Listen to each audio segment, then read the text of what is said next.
کہی جاتی ہیں وہ زیادہ تر ناکام ہوتی ہیں اور طلاق تک نوبت پہنچتی ہے۔ اس کا سبب کیا کہ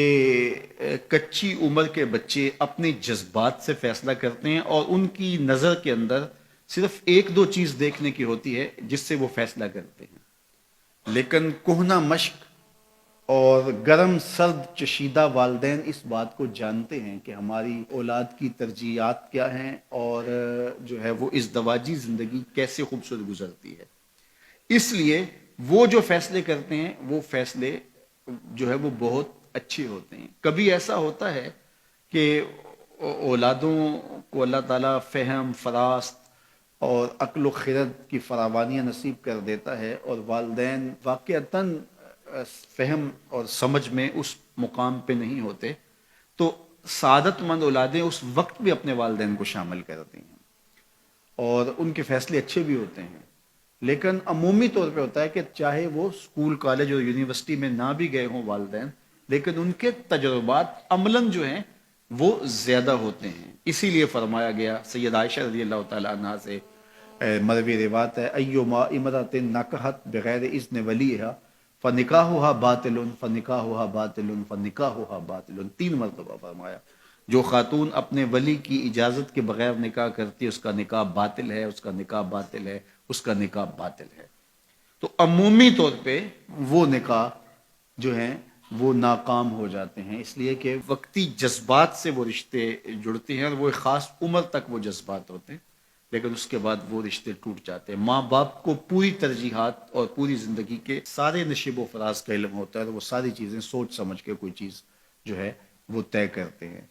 اس میں بعض کا ایسا بھی ہوتا ہے کہ والدین بچوں کی ترجیحات دیکھے بغیر اپنی خواہش کو مقدم کر لیتے ہیں، تو یہ چیز بھی تناؤ کا سبب اور طلاق کی نوبت تک پہنچا دیتی ہے۔ یعنی بعض کا ماں باپ کو ضد ہوتی ہے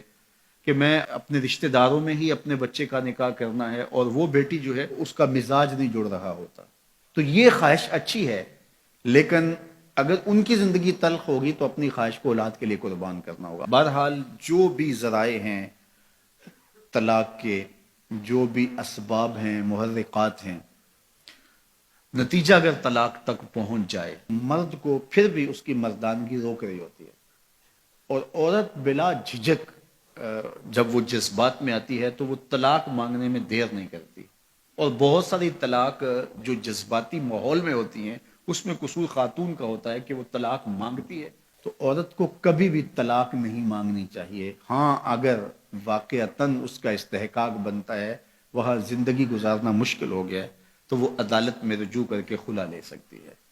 لیکن یہ عورتیں جو ڈٹ جاتی ہیں کہ ٹھیک ہے مجھے بھی فارغ کرو، میں ایک لمحہ اس گھر نہیں رہنا چاہتی، یہ گھر میرے لیے جہنم ہے، اور یہ اس کی بہنوں کے سامنے، اس کے بھائیوں کے سامنے، اس کے خاندان والوں کے سامنے اس کو یوں للکار رہی ہوتی ہے، تو پھر وہ طلاق دے دیتا ہے۔ اور بعض کا وجہ نہیں ہوتی کہ وقتی تناؤ ہوتا ہے۔ تو حضرت امام ابو داود نے حضور کا یہ فرمان لکھا ہے کہ آقا کریم نے فرمایا کہ جو خاتون بغیر عذر کے اپنے شوہر سے طلاق مانگتی ہے وہ جنت کی خوشبو بھی نہیں پائے گی،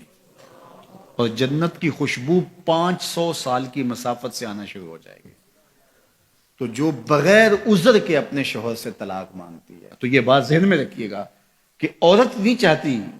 کہ یہ اس کے وقتی جذبات ہوتے ہیں، وہ یہی چاہتی ہے کہ میں سرخ جوڑے میں اس گھر میں آئی ہوں تو سفید کفن میں واپس لوٹوں اس گھر میں، اور عورت کی آرزو ہوتی ہے کہ میرا شوہر جو ہے وہ مجھ کو جو ہے وہ خود اپنے ہاتھوں سے جو ہے وہ لاحد میں اتارے۔ میرے حضور صلی اللہ علیہ وسلم نے عورت کے اس جذبات کا لحاظ کرتے ہوئے ایک دن سیدہ عائشہ سے کہا کہ عائشہ اگر تو انتقال کر جائے میں تجھے خود کفن دوں، خود لاحد میں اتاروں۔ تو حضرت عائشہ رضی اللہ تعالیٰ عنہ کی چشمان اقدس سے آنسو آ گئے کہ یہ اگر ہو تو میرے لیے اس سے بڑا کیا احساس ہے کہ میرا شوہر میرا خود جنازہ پڑھے